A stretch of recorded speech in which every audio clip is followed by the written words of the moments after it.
This mechanic has made the game so much more enjoyable over previous editions.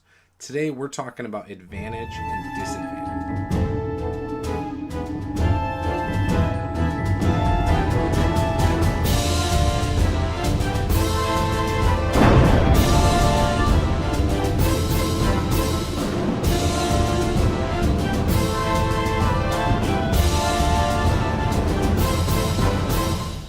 Make sure you head on over to rpgjuice.com, where you can get caught up on the latest videos, the latest news, and blog posts from Juce himself. This video today is going to talk about advantage and disadvantage.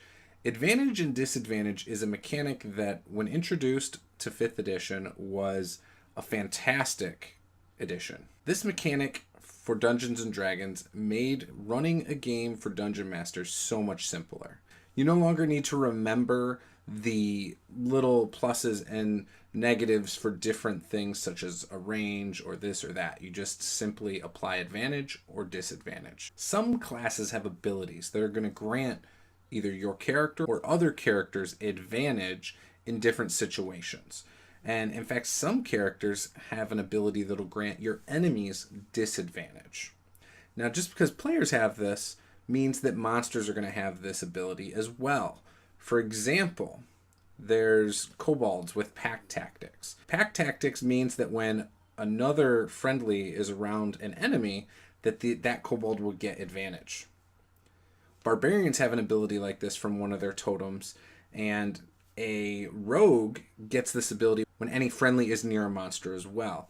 These things, again, can sway combat drastically. Don't underestimate how powerful advantage can be, or getting disadvantage on an enemy can be. This is something that, can, like I said, can sway the tide of combat. It can make it so your group will wipe out a whole party of monsters much easier than you would have expected. This is one of the things that makes trying to balance encounters by CR very difficult, because the math isn't based on advantage and disadvantage. So one single ability or spell can completely change the math of balancing CRs. In a future video, we're going to cover balancing encounters and CRs to the best of our ability. I just want to give a quick shout out to the software D&D Beyond. If you're playing D&D and you're not using D&D Beyond, you are missing out. So head on over to D&D Beyond. You'll just need a Twitch account to get started, and check it out. See what they have to offer. I guarantee you it will improve your gaming experience beyond your wildest dreams. When you have advantage, what you're going to do is you're going to take 2d20s, you're going to roll them, and whichever is the higher of the two is your result. If you have disadvantage, you're going to do the same thing, except the lesser of the two rolls is going to be your result.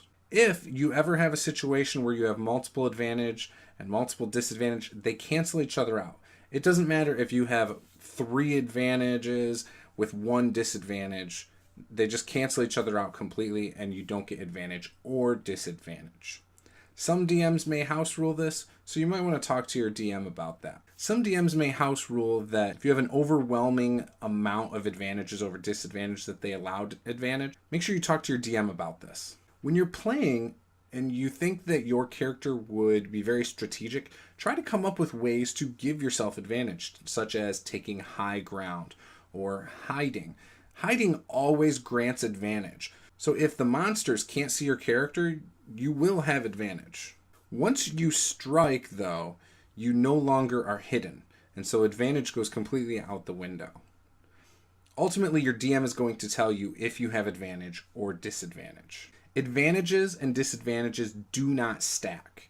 So just because you have advantage from an ability and you might have another advantage because of a spell, that does not mean they stack. You're never going to roll 3 d20s and take the highest. Remember, as a player too, don't just game the game. Don't just always try to get advantage and try to always give the monsters disadvantage. If that is all you're ever trying to do in a game, it can get really boring really quickly for your group and for your DM. And in fact, you might force your DM to try and game against you by doing this. So just try not to do it. Try to play in character, and when you see an opportunity for an advantage, take it. But don't just constantly try to get advantage. You're going to wear on everyone's nerves really quickly with this. I once had a player who was playing a rogue assassin.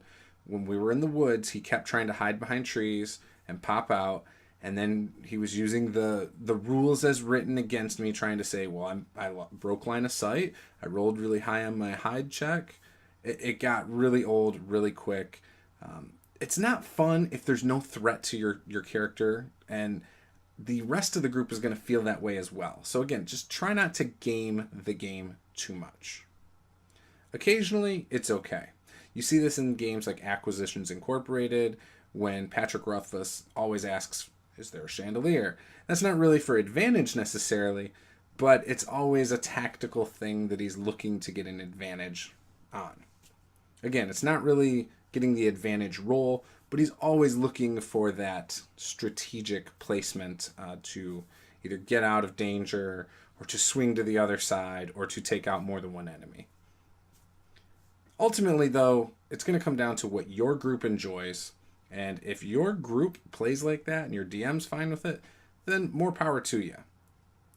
I just know from my experiences, a lot of groups don't like when one player is constantly looking for a mechanical edge or an advantage in every situation. Advantage and disadvantage is really simple to grasp, and again, this is the best part of Dungeons & Dragons 5th edition, in my opinion.